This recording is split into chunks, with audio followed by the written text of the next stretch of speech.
to Long Island's #1 pro wrestling broadcast, Monty and the Pharaoh, seen out of our new studios, Tin Mirror Studios, straight out of Kings Park, Long Island. Hard to make that change, right, Rick? Strong Island, baby. Strong Island. Get it right. We have the honor of having wrestling icons, WWE, NWA, All Japan, the great Stan Hansen, and the iconic UWF wrestler, Mr. Sonny Beach. Guys, thanks for joining the show. How are you? Great. Thanks for having us. Yeah, it's great to be here. How was your trip? My trip was a little the airplane was running late, and I had to run between gates and everything. But anyway, I made it, so I'm here. How does it feel for you guys, like, to be such icons still, that you're so wanted that you have to still fly across the country because fans want to meet you and get your autograph and take pictures with you? I mean, did you ever think your lives would turn out this way? People don't call me up too much anymore. I mean, I've been out of the business for a pretty long time now, since 2000. So I've been out of the wrestling business for like 24 years now. And, people see me once in a while at a grocery store, at an event or something, and they'll recognize me maybe, at an airport or something. Maybe I'll get a discount at a rental car, Hertz or Avis or something. But, I've changed a lot since I've wrestled. And, it's an honor to go to these things and see the boys and see the fans. And the fans are the people that made our careers what they were. So I feel honored, and, I respect all the fans. And it's an honor for me to go to attend like these WrestleCons and all these private events and these online, auctions and signings and stuff. So, I mean, as long as the fans want to see us, I mean, I'm going to try to be there as long as I can and try to stay relevant. But with the internet and everything else going on, fans have a lot of access to a lot of different things nowadays. Yeah. It is awesome that after all these years, I've been retired 20 years, and there's still some fans that remember me or remember, watching some videotapes of me that are played on the internet and everything. And, it's humbling to think that somebody remembers me after all this time, but I appreciate it. And, I never was a fan guy. I didn't cater to the fans when I was in the business. I was actually, try to stay away from the fans and everything, But now, after all these years, obviously there's a number of fans that, still like to have me in interest, and it's great to be here. Well, it's great to have you, and it's great to have both of you. Speaking of that, right, so you're always that typical heel guy, but is that your nature as a person? Do you dislike people in general most of the time? No, but drop $1 on the floor, and I'll show you what I do for it. Well, that kind of answers it. One thing, so I met Rick. We became friends about 5 years ago, and, like my partner who's in Florida, which we'll talk about in a minute, we're just fans, right? Fans in awe of what you guys have done and what you've meant to the world of wrestling, and probably to millions of lives that you might have changed, through what you've done in your career, right? But the one thing that was amazing is when I met Rick, I did not realize what close friends you guys were. So can both of you share, like, where did you guys become friends, and how did you build this relationship? You want me to start, or you want Yeah, to start? you go ahead and start. Well, we actually met on the set of No Holds Barred, believe it or not. And I was always a big fan of Stan's, growing up watching them, and NWA Georgia Championship, and all that. And it was just, it was like an honor to be working with him and being on set and everything. And Stan's the first person who actually took me out to have a sushi dinner down in Buckhead, Georgia. So we bonded, right on the set and everything, and everybody worked hard, and everybody did their scenes, first or second scene, it was a wrap, and we got to spend a week together, and we became pretty close, and we kept exchanged numbers, and we'd call each other up, and then, Vince, right after the movie, he brought me on board, and got a booking sheet, and went off and wrestled full-time with WWF for a couple of years, and when I wasn't doing that, Stan actually got me booked into Japan with him and All Japan and stuff. So, I mean, I'm very grateful to Stan, and I got to meet his lovely wife Yumi, and they come over, we hang out, and we have a great time whenever they're in town. And I still got to get to where Stan lives out in Colorado. I'm not going to say where he lives, so none of you fans will go out there and bother him. But Colorado's a big state, and if they find him, well, it's up to them. But definitely want to go out and visit Stan at his place sooner than later. Well, again, getting to know Rick, in the movie, and of course it was. I've done a couple of bit parts at movies and everything, and I enjoyed it and everything. But you get to meet and you get to know a few of the guys. Especially, it was a wrestling movie, so there was a number of guys there. Got to know Rick, and we just kind of hit it off, and. Over the years, we crossed paths a few times, and then Japan and everything. That was where I really put most of my career was over in Japan. I had it here in the States, but Japan was the real place, and Rick and I, we got over there and everything. So. That just solidified things, and then we became friends, and then our wives became friends. So, we've had a great relationship for a long time. So, Stan, let me ask you this: I'm assuming you met your wife while you were in Japan, right? So, how did that relationship come about, right? Did you speak Japanese fluently? Did she speak English fluently? How does that connection happen? Well, she's Japanese, so yeah, she speaks Japanese fluently. Well, no. I never you speak ever, English fluently. I never. That's one of my big failings is that I didn't really learn the language. After we got married and everything, I had a built-in tutor and everything, and with her but I just never ever took the time to really study the language, and almost all Japanese take English for 6 or 7 years in school, so they all have a kind of a foundation of English, but very few are. It's probably more so today, but back 20, 25, 30 years ago, they just didn't have the opportunity to speak English, in a conversation. And everything. So anyway, that's how our relationship, started. And I wish I'd really learned to speak it fluently. There was tons of things I could have done, So both of you marry women, right? Did they both know that you were professional wrestlers, and did they know you as being these famous professional wrestlers before you met, or was it something that, like, how does that work out for you guys? Well, I met my wife at wrestling, believe it or not, when I was with the WWF, September 23rd, I think it was, 1988.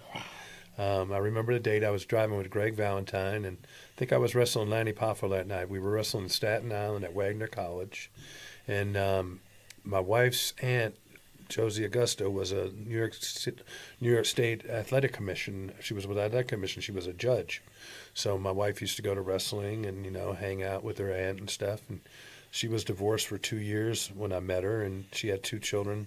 When I met them, they were 5 and 7. And we all went out to dinner afterwards at this place called Miller Fillmore's over in Staten Island. It was like a big bowling alley and restaurant and stuff. So we went out there. It was myself and Greg Valentine were riding together, and there was a couple other wrestlers that were there that night. And I really can't mention their names because I got to be kayfabe and stuff. So, and we were all over there, and one of the referees, Frenchie, was there with us and stuff. Oh. And we had a really, really good night. And my birthday was the next day, September 24th. So I was talking to my, the girl, Rosie. Her name was Rosie Padula at the time, her maiden name. And I was talking to her, and I was wrestling at the Garden the very next week.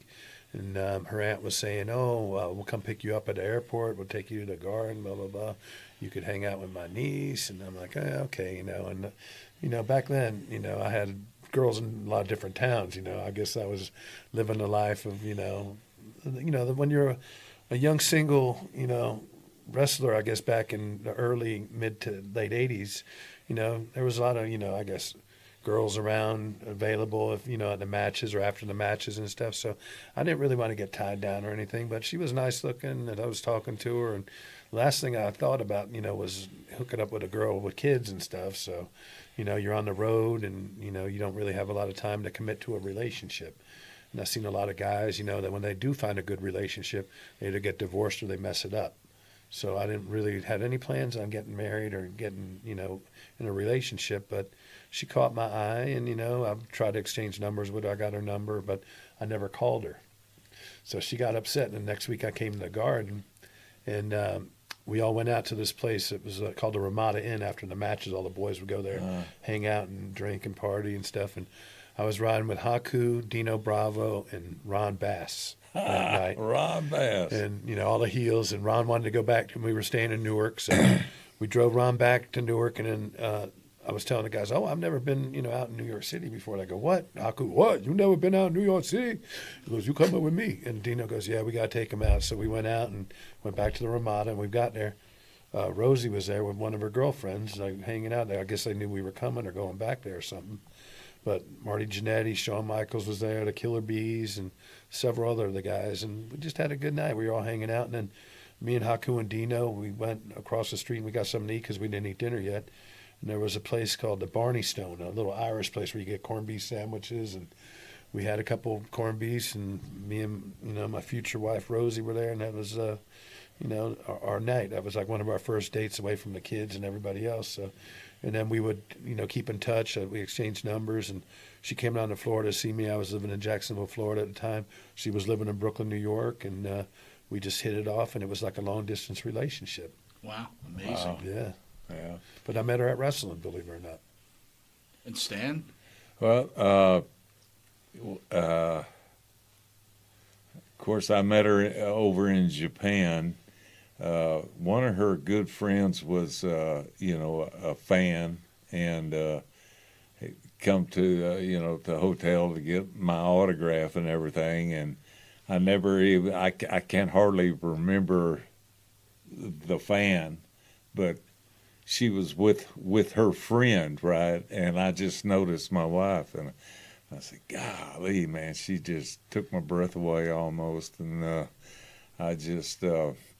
from that point on, I kind of around, some way I ended up asking for her phone number and everything. So, I mean, that was a long time ago, 40 years ago probably. And anyway, it's and she, she gave me her phone number, and she wasn't there for my autograph or for me. She was just with this other girl that was a fan of wrestling. So, but anyway, that was a great day, and 40 years later, we're still together. Amazing, Wow. Amazing. Yeah. So we were talking about my partner. We're in the new studio. We're trying to set up. He's in Florida now, so real quick, if I could just tell the story, because I want to give him a shout out, because I know it's a special weekend from this weekend. So he was very excited to. Obviously, he was a huge fan of yours and for the other gentlemen that are coming in this weekend. So we were trying to hook up the internet. Well, hopefully we get it done so where he can interview from over. But my partner, Jimmy Farrow, we interviewed Karen McDaniel, Wahoo McDaniel's widow. Oh, yeah. And, really, I don't know if you know Karen at all, but a wonderful lady. But there was a love connection there. And Jimmy moved down to Florida and, there's a special weekend happening. I'll let him eventually announce it, but Yeah. he wanted to really have the opportunity. Obviously, Rick, Farrow, Right. and he misses you guys, and he was excited. So ultimately, I failed him today, but hopefully, I won't fail him tomorrow. Let's talk a little bit about wrestling. You were a monster heel. I laugh all the time when I talk to people who are fans, and both huge guys, but people say like the scariest wrestlers in the history of wrestling, Abdullah the Butcher, Stan Hansen, and Bruiser Brody, right? Wow. Yeah. So you teamed with Brody. What kind of person was Bruiser Brody as a person? Forget about the wrestling gimmick. What was he like as a person? Well, I met Frank. He was 3 years older than me, and he was at West Texas State. He came to West Texas State to play football, and I came as a freshman there to play football too on a scholarship. And one of the I tell this story because many times, but there was a guy showing me around, like a college, a high school recruit. They have somebody on the team that at the college that shows you around and tells you, this is the cafeteria, this is whatever. And so I said, well, I want to see the room where you stay. And he says, well, he kept putting it off and everything, and so finally I just forced him almost to say, well, let me see the room where, what the room is like. So he says, okay. And it was like about 2:33 in the afternoon, And so he says, well, and he stopped when he was putting his key in the door. He stopped. He said, well, you got a roommate. And I said, yeah, of course. And he says, well, sometimes you don't have any control over, the roommate. And I said, okay. Then he opened the door and we walk in, and he says, this is my roommate, and here's Frank. He's laying on the bed, some old dirty sheets, and he's laying there, and it's like 3 in the afternoon, And that's the first time I saw Bruiser Brody. So he stuck in my mind. Of course, it was Frank Goodish was his real name, but he was a really good football player. I mean, got recruited. I think he was out of Detroit, actually, and he went to Iowa, and things didn't work out in Iowa, and then he came to West Texas, and he actually played a couple years at West Texas. Now, how do you all you guys end up becoming wrestlers then? Just from, I don't want to call it failed football career, but obviously football wasn't in the books.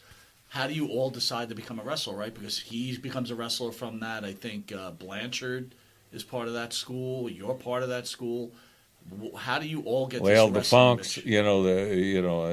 if you're going to talk about West Texas and wrestling and football, both Terry and Doherty Funk both went to school there.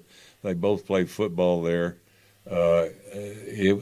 And through them, Dusty Rhodes and, Dusty went to West Texas. Ted DiBiase went to West Texas. There was a lot of guys that end up, Tully Blanchard and everything. Tito Santana, Yeah. man, yeah. I actually got to coach Tito his freshman year and everything. That's right. That's right. He actually texted me and said to say hello. Yeah, Marced Solis is Yep. his real name. Anyway, sorry, Tito. Anyway, but Marced, I mean, he was a tight end, and he was good. He was really good.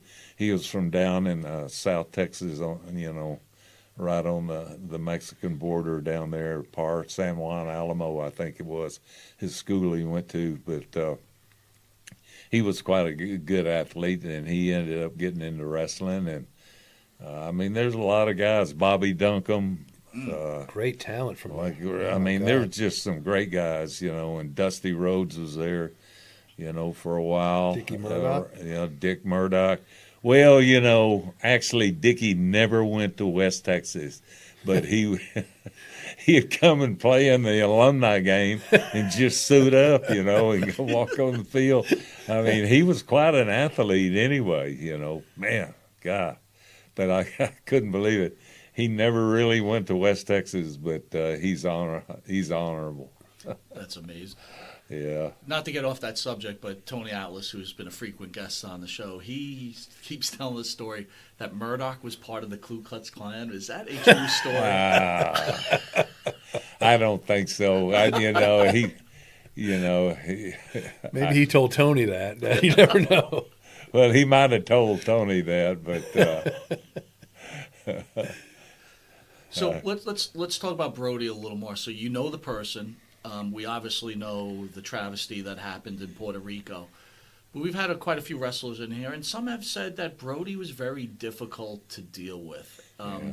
What are both your thoughts on that? Obviously, he didn't deserve what happened No, to him. you know, nobody deserves that's the one thing. You know, I'm not going to talk about Brody's, murder. But Frank was a guy that did things his own way in a lot of ways, and sometimes that fits in, and sometimes it doesn't. But you definitely, no matter what, you don't deserve to get murdered. No. For whatever. So, but he was a unique individual, and I mean, he was a smart guy. He wrote sports, the Dallas Morning News. He wrote a weekly sports column, over football and everything, high school football and everything.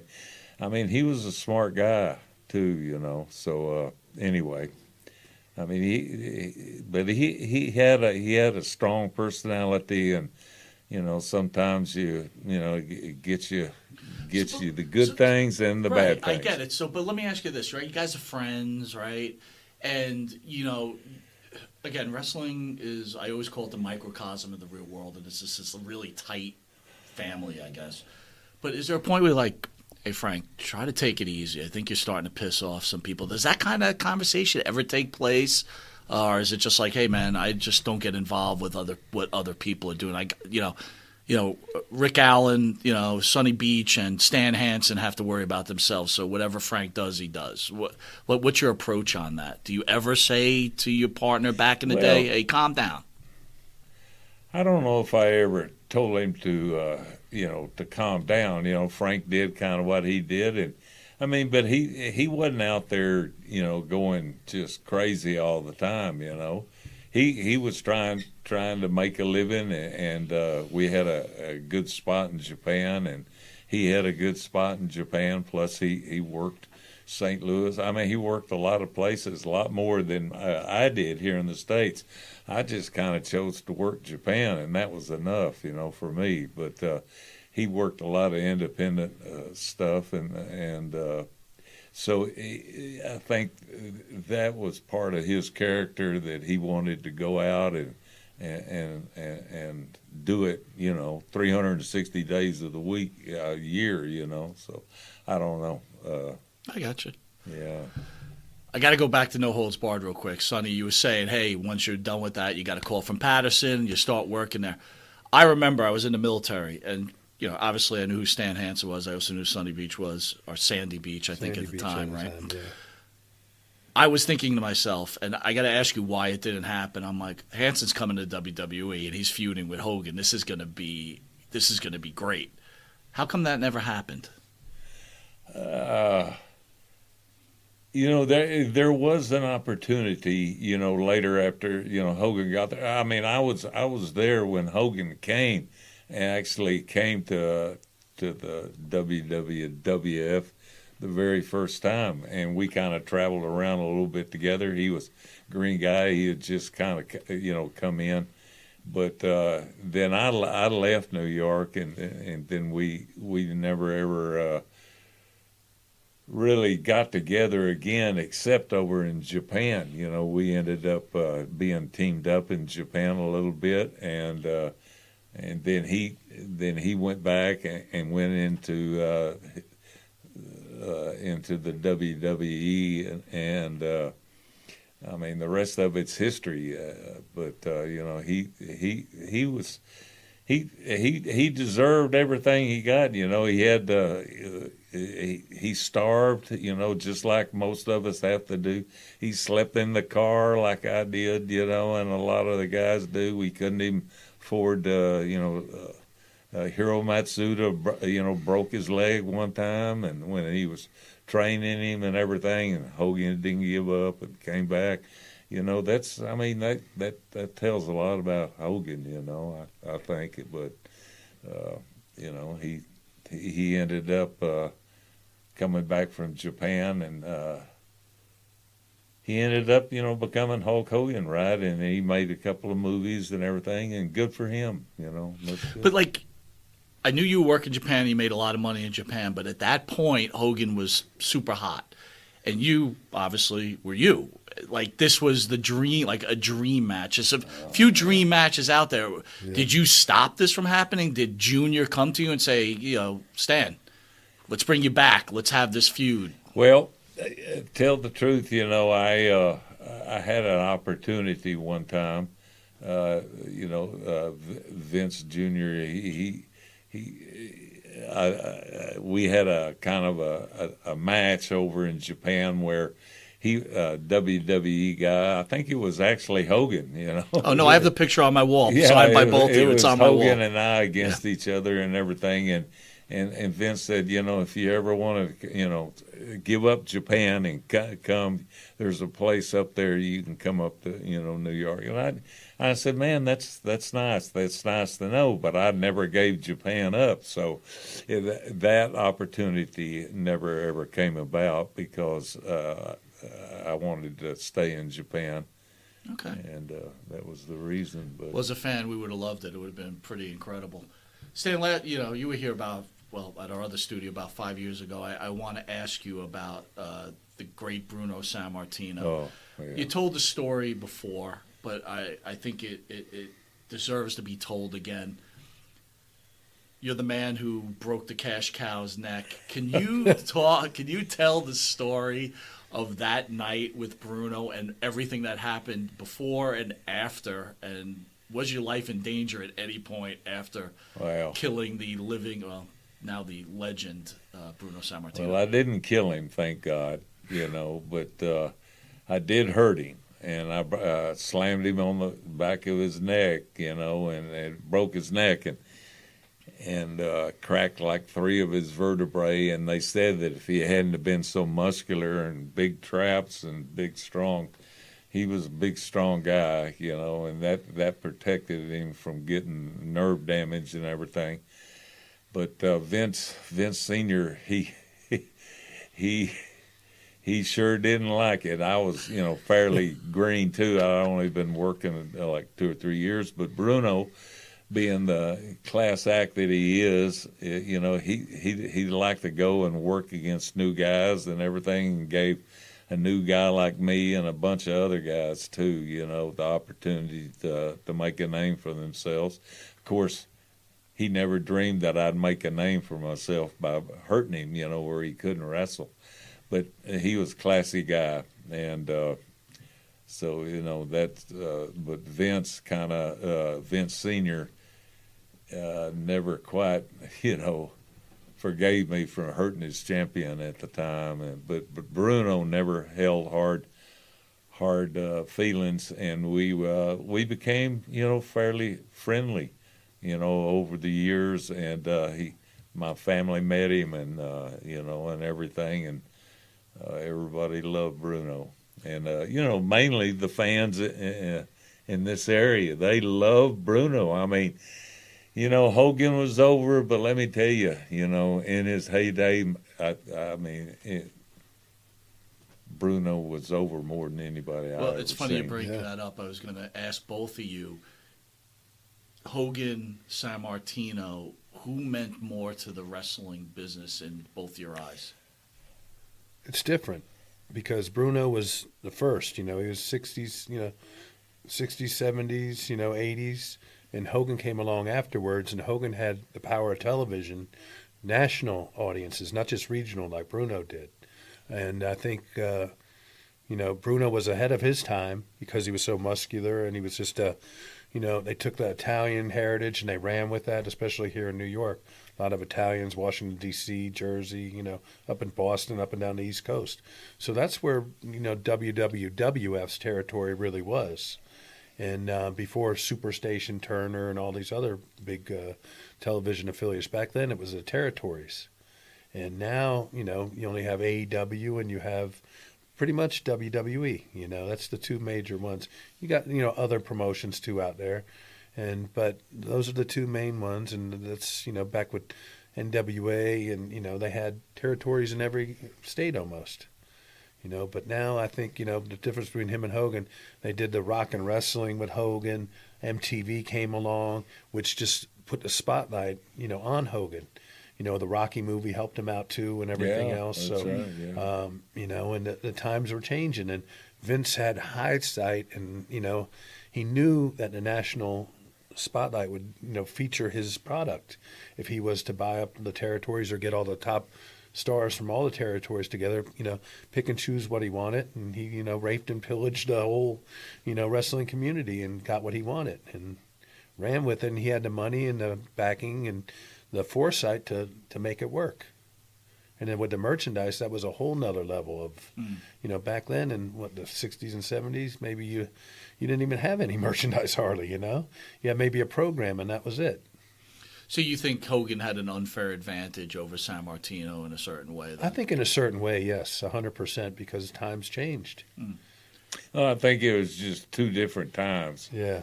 I don't know, advantage over one or the other was over more than the other. I don't know. I think Bruno was really over, and I know that Hogan, when we were teamed up in Japan for a few years right before he came over, and got the ball handed to him, and he ran with it. So, man, I mean, he did great. So both of them are really great. They both made big money. Yeah. Believe me, Great answers. I want to go back a little bit. You never really hear a bad thing about Vince McMahon Sr., right? You said he was a good guy and he took care of people, right? Yeah. What is the difference between junior and senior as a promoter, for say?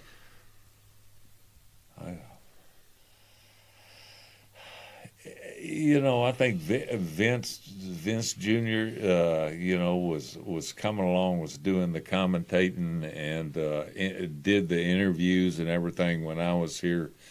And Vince Sr. was still in charge and running the business and everything. But Vince Jr. was, he would do the interviews with all the for the TV that went around and everything. And I think he really learned the craft, what to do and how to do it. And I think that, his dad eventually, just wanted to, retire and get out of it. And Vince Jr. did take it, and he changed it, changed wrestling forever, and I think that's quite a feat. Absolutely. But were you shocked, though, being that Vince Jr. was an announcer? Like, did you see, this kid's got something. This might be something at point, or that was not something that you saw when back then? Well, he had his own personality and everything like that, and everything. But I wouldn't have thought that he would have become as successful as he became, just because he was a junior, right. And his dad was still, running the whole business. And I'm sure that both of them together, were, just like this. So, he learned a lot from his dad, but he also took it in a completely different direction, which it changed wrestling forever. I want to go back to the night when you injured San Martino. Is it true that the iconic George Napolitano got you and pulled you out of the garden and saved your life? Is that a true story? No, that's a completely false story. Okay, I've been lied to. We're going to see George this weekend. Did George help you? So George did not help you at all? No, of course not. If anything, he ran. Oh, my God. I could see that. He wouldn't have ever stood up and helped me for anything. Damn Except George. maybe write an article that's positive about me. No, I'm joking. George is a great guy, and he had a good spot, in the history of wrestling, because Absolutely. he was back when TV wasn't just, everything, wasn't on TV, the actual writing and the magazines and so forth and so on. And he was instrumental in being, one of the top guys in that. And he really helped out a lot of wrestlers by keeping their story going and everything. Putting them over. When I was a young kid growing up, idolizing the guys I would see on TV, the only time you could see like WWF stuff, because it wasn't on TV in Jacksonville, Florida, where I grew up. Down there we had Championship Wrestling from Florida, and then we had Ted Turner, a Georgia Championship.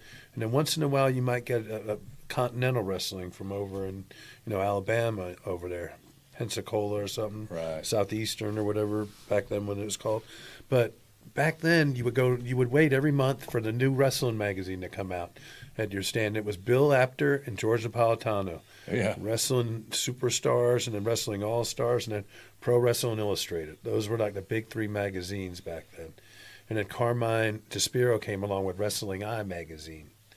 And, and then there was like 5 or 6 other wrestling magazines. And it just, you would wait at a newsstand to see what's happening in different territories, what's going on in Japan, what's going on in Puerto Rico, what's going on in Texas, or, the different territories. Right. Yeah. So, who's the most hated wrestler, who's the biggest, baby face, or best tag teams, best women. So everybody had, the top 10 list, or the top 20 wrestlers. So it was always, everybody was looking at that and seeing who's who and where everybody's at and stuff, what territory this guy's in, or if he's going to this territory. And it was pretty neat, That's how you got to see the. It is amazing how these parts how it evolved. Made these careers and helped these Yeah. careers. It is amazing, and like I got to tell you, like my partner and myself, it's always an honor to have those guys in as well as you guys, because you guys built the this industry that we call wrestling, that are making these wrestlers now millions and millions of dollars. Stan, fan out there, Jay Will is asking, did you get along with Big Van Vader, and can you tell the story how you knocked his eye out? Well, he had just beat the crap out of me, so I paid him back. No, Vader was, he was a real deal. He was a horse. He was like big, he was right at, 375 or something like that, I guess, in weight, but he could move. He was a first-round draft choice in football, but he got his knee tore up and everything. He was a great athlete, and he was fast and everything. And the whole story, is that he was wearing this big gimmick thing that Vader looked like from the movie, some kind of helmet and everything. And so he was going to the ring, and Inoki, and this was there's two companies over in Japan, New Japan and All Japan. All Japan was Giant Baba, and I worked for him, and Leon worked for New Japan and Inoki. So he was going to wear this thing out to the ring. So they just threw this match together because two big gaijins over there, and anyway, he says, I'm not going to wear it. He told Inoki, I can't wear this thing to the ring. And he says, hey, I'm paying you to you wear it. And he said, Stan Hansen's not going to let me walk in there and get in the ring with this thing on there. Stan Hansen's not going to allow me to do that, And he warned Inoki, he said, listen, I'm paying you. You're going to wear it.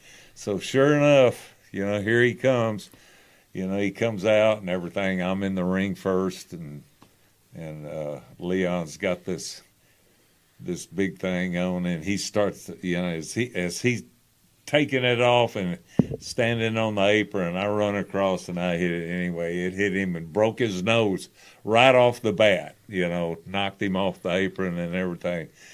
God, he came in and he was seeing red, and he was, he was a real deal.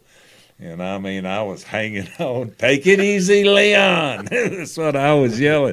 Take it easy, Leon. He said, he's so pissed off, and everything.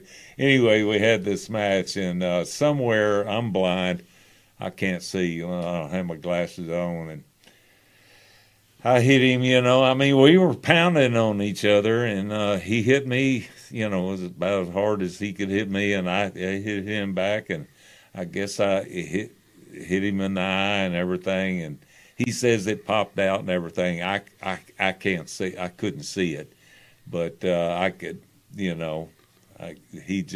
pulled his mask off, and all of a sudden you could see this thing. And I guess he said in his book or something where he pushed it back in, and I guess he had problems with it the rest of his life. But anyway, I can't say that because I'm blind myself. I couldn't see the eyeball hanging out, but that's what everybody said. Is it fair to say that you guys weren't best of friends after that match? Or? Well, actually, They probably didn't see eye to eye.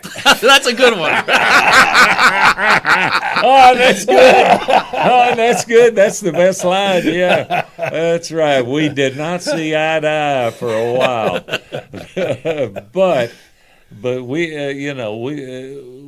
we weren't. We ended up being fairly close. He lived over in part of Colorado, and I lived in part of Colorado and everything, and our kids got to know each other a little bit. They were both, athletes, and so anyway, through that, but he was a real deal, I hate to see him gone. Yeah, that's for sure. Bob Backlund was in studio years ago. Obviously, we're hearing that he's having some health problems. Bob, to me, is one of the most incredible people I've ever met in my entire life. I mean, just as a human being. Can you, both of you, share your thoughts on Bob Backlund, the wrestler, and the human being? And do you think Bob Backlund doesn't get the respect he deserves in the wrestling industry? You want to go? Well, for the best overall athlete that I've ever seen, Bob Backlund is it. He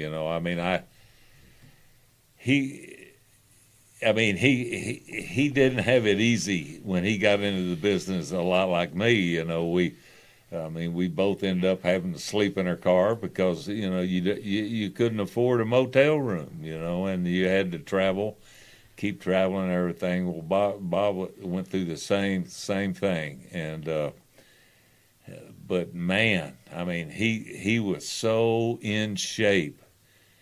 He was so in shape. He was 5-time All-American at Minnesota, right? It wasn't Minnesota. It Princeton, was I think, North Dakota. Oh, yeah, I think you're right. North Dakota State or something like Yeah, that. you're right. But he was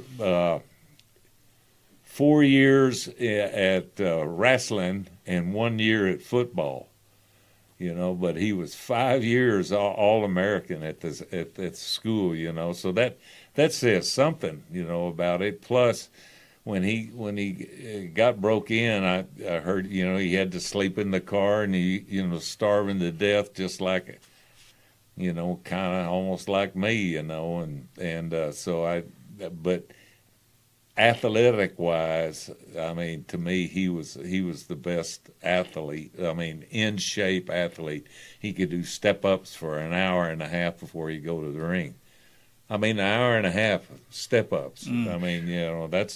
That's tough. And he was quite a horse too, and great shape, not big, but he wasn't small. He was 220, 230 maybe or something, but anyway, he was a good guy. Still is. When you wrestled him at the Garden, you had that real run which ended in a steel cage. A lot of people like Kevin Sullivan was here, and he said, Bob, it was too early coming out of San Martino and Superstar Graham that Bob wasn't ready for the WWE in the Garden, and they used to have to pack all the cards in order for it to be successful, where San Martino would be the main guy and it didn't matter who was on the undercard. When you wrestled him in that steel cage, was the Garden as hot as it was when you wrestled San Martino?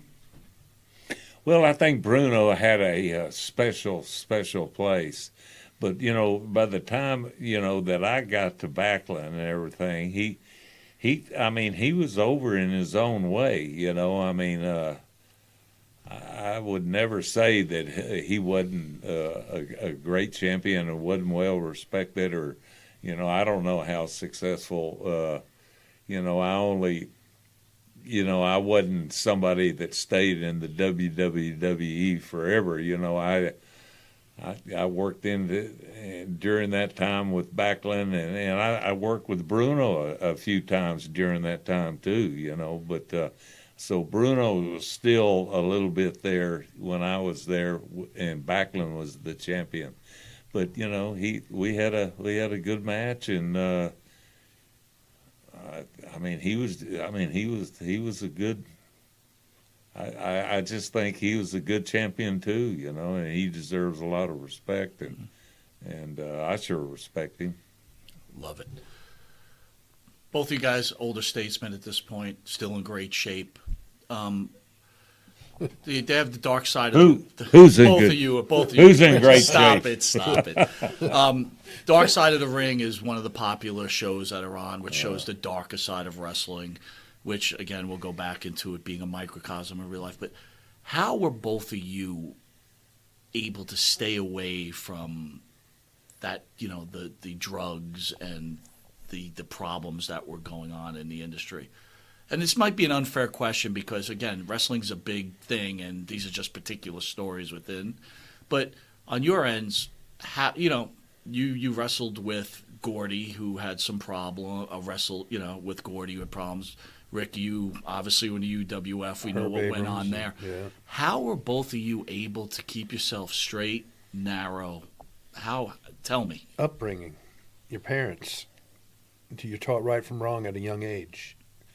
And I've always lived by that. I never got into any drugs. I've never done any drugs. I mean, I've had a few beers, a couple of bourbons here and there, but never tried any pills, never smoked pot, never did cocaine, never did any drugs. And so many people that have been in this business have, lost everything because of that or lost their lives. And, I always treat people the way I want to be treated, and I live by that. So my parents instilled that in me early. I'm Catholic. I'm religious. I believe in God, and I try to, just lead by example a lot of times. I don't hold any animosity. I wish everybody could, make money, have a good life, have a good career, have a good family. I've been blessed. I've got a good wife. I got a great family. I got a good job, that I love doing. And if you like what you do, it's not work. It comes natural, it's like organic. And just treat everybody the way you want to be treated. Be kind to people, That's how I've always lived my life, and I'm going to continue to live that way. Mm. Well, I think driving down the road and drinking beer was probably my biggest failing, too. During the time that I came up and was a green guy and got on the road and everything, everybody used to drink and drive. A lot of the guys would have a cooler and they'd have a case of beer, and after the match you'd have to drive 300 miles to the next town or something, and everybody ended up drinking a little bit. You didn't get drunk. We weren't getting drunk and everything, but you drink beer to kind of relax and everything. But I look back on it, and then Mothers Against Drunk Driving or something. When that came onto the scene and made its way in through the horrible situation that happened to start it, I think that everybody's attitude towards drinking and driving, changed. Oh, yeah. And the police, the police didn't even, you worry about a speeding ticket, not drinking and driving. Well, that all changed, kind of in the mid-'70s or something like that. And, and it should have, because drunk drivers kill more things, do more damage than anything, Do you guys, famous guys, do you ever get the big head? Like, you know what I mean? Like, I'm Stan Hansen, I'm Sunny Beach. Do you know who I am? Nobody knows who I am anymore. Me too. I think that may be wrong. I think you'll Well, find that out. you You'll know, find I that mean- out this weekend. I never took myself too serious, I mean, I wanted to be, get to be a top wrestler. I wanted to do that, but I never was walking around like I did this and I did that. And I used to say, they said, well, what's the difference between, baby faces and heels? And I said, well, the heels are the really good guys and the baby faces are the bad guys. And I jokingly say that, but in some ways, the baby faces had a hard time. I'm this and I'm that. That they begin to think because everybody's cheering for them, and there's 58 girls waiting out back, for them and everything. But a heel, you had to worry about getting your tires slashed and Stabbed or shot. yeah, shot at, man. Gosh, Some had horror guns stories pulled out on you. I mean, it was a real deal back then. There was real heat. People can't understand how big a heat the heels had to put up with. What was the worst thing you had to go through as a heel that you had to deal with? Like one particular situation that happened to you that you're like, oh my God, why am I in wrestling? What am I doing here? One time, Brody and I were leading Jackson, Mississippi, and Frank had a 240Z, and here we are, 320 pounds, and we're piled into this, side by side, overlapped our shoulders, together to get in the car. We're driving out of town, and there's a bunch of guys from the matches, rednecks, whoever they might have been. And they pulled up beside us, and they started Shooting. they were waving at us, and they had guns in their hand, and they shot up in the air, one time or two times or something like that.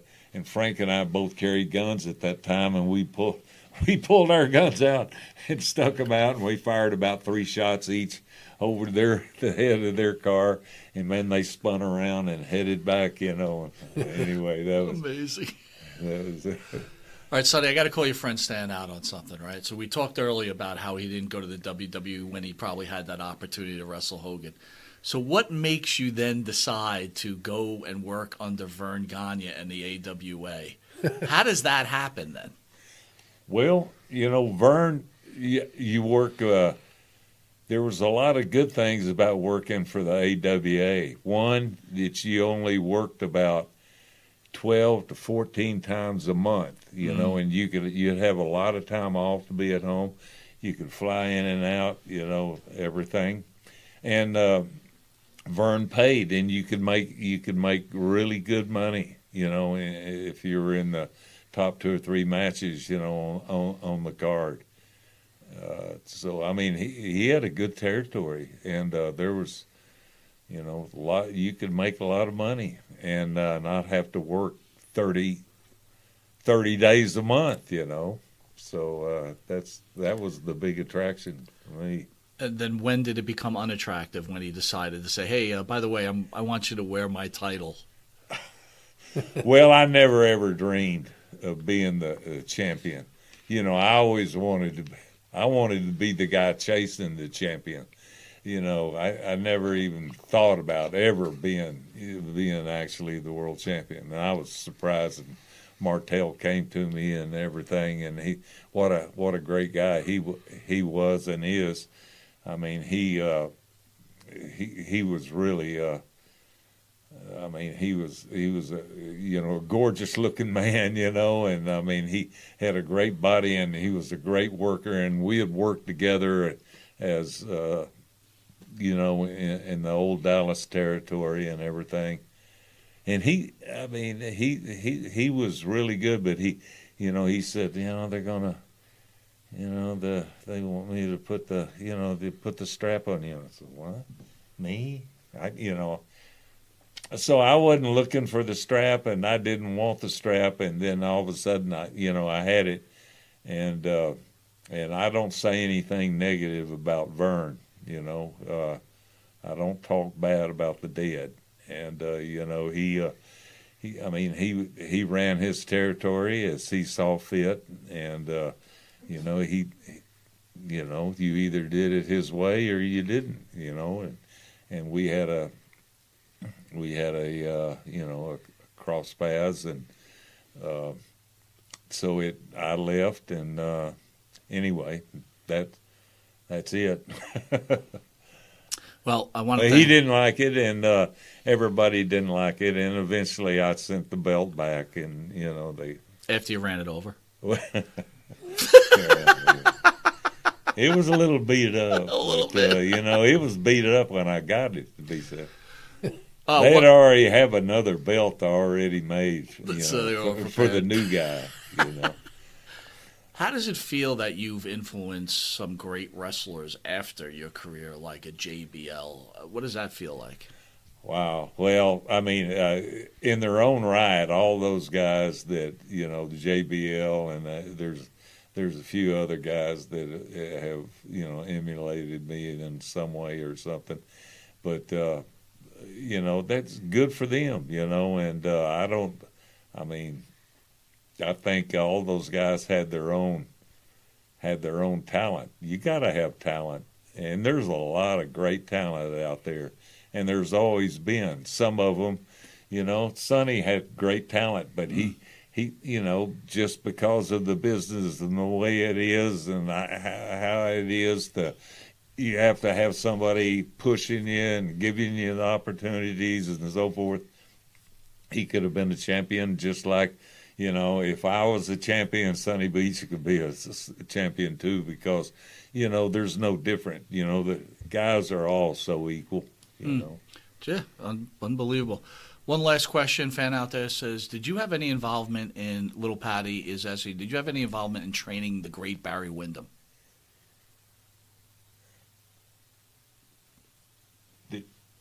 No, Barry Windham? Yeah. No, I didn't have. I knew his dad more than I knew him. I was with Barry Windham one time in Japan. He was on a tour in Japan, but he was trained by somebody else. I don't know. But his dad, Blackjack guy, he was a real deal. I can talk more about him than I can. The last guy for both of you guys, the great Andre the Giant. Did both of you have a good Andre the Giant story to send us out with? Stan would have a lot more than me, believe me. Well, I owe my career in Japan to Andre the Giant, and I say this often, but Andre was a smart guy. I mean, he was Andre the Giant, but he was a smart guy, and he knew and he loved to come to Japan, but Andre couldn't come to Japan and wrestle a Noki or Giant Baba every time, I mean, you can't do it. They just can't. You can't wrestle the guy. So he was looking for some kind of opponent, and New Japan and Inoki was pushing me at the time, and so they threw us together. And I mean, just my style. I fought Andre like he was just like a regular guy, right? And he was smart enough to hear the people, and and he realized that this Stan Hansen is maybe the guy that I can come here to Japan 4 or 5 tours a year and get over here and not be a Japanese, right? So I think anyway he sold for me, and we had some really classic matches, and one of them is, the one where I slammed him out in the tennis, big open air tennis arena and everything, and I guess it's supposed to be one of the top matches. Somebody voted, one of the 5 or something. I don't know, but I owe it to Andre to allow me to do that, and he got me over, and that really my career took off really after all that. I owed it, and I told him every chance I could. Thank you, Amazing. Sonny, you guys are doing the tour. You're working under the agent, Mr. Eric Sims. Maybe you could slam Eric Sims while you guys are out there. Where are you going to be there, Sonny? You and Stan are making the tour where fans can see you, get some pictures with these two iconic wrestlers. Tomorrow we're going to be in Langhorne, Pennsylvania. Stan's doing a virtual with Feinstein over there.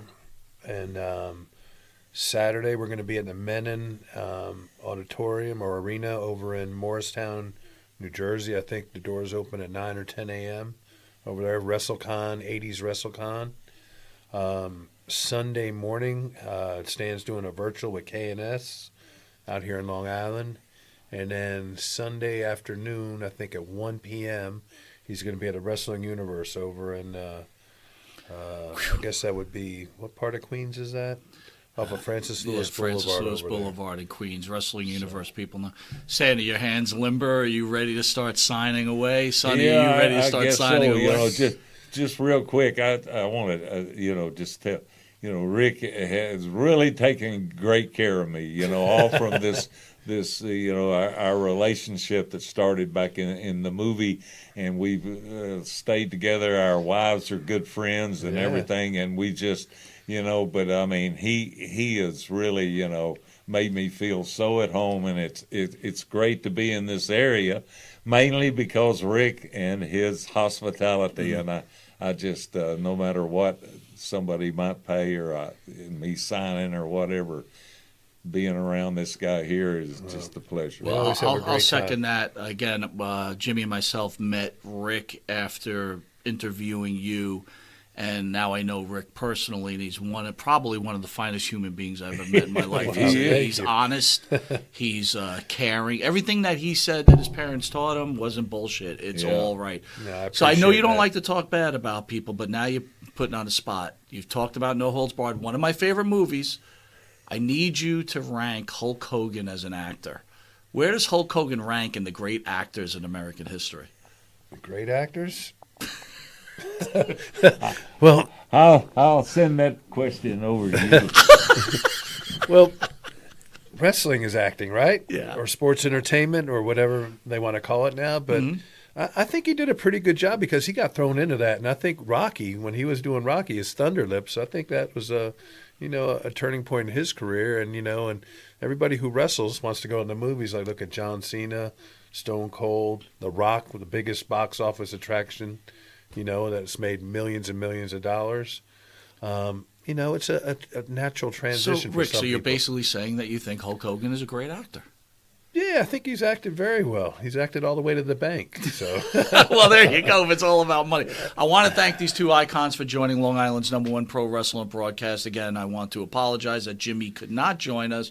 It had nothing to do with him. We had some major internet connections here, but we've got our producer Abe who'll be working hard for tomorrow when we have Tony Gurria in studio, the iconic Tony Gurria. Tony. I just great saw guy. Tony. Yeah, Unbelievable, he's right? a great guy. Yeah, good Again, guy. growing up, I met Jimmy in junior high, and he was a wrestling fan, and I was like, wrestling? No thanks. And I started hanging out with him, and I started watching wrestling, and the great Tony Gurria, those were my first remembrances of wrestling. So they started a career. So it'll be like it's an honor to have both of you in. It's going to be an honor to have the great Tony Gurria in here. And Jimmy should be ready to go with that, hopefully. So Jimmy will be broadcasting. We miss you, Jimmy. We do miss Jimmy here in New York. Looking forward for your big announcement. Yeah, absolutely. Again, I want to thank these two icons. I want to thank everybody for joining us on this wonderful Thursday night. We love you all. And we'll see you Friday at 6 o'clock with Tony Gurria. Yeehaw. Yeehaw.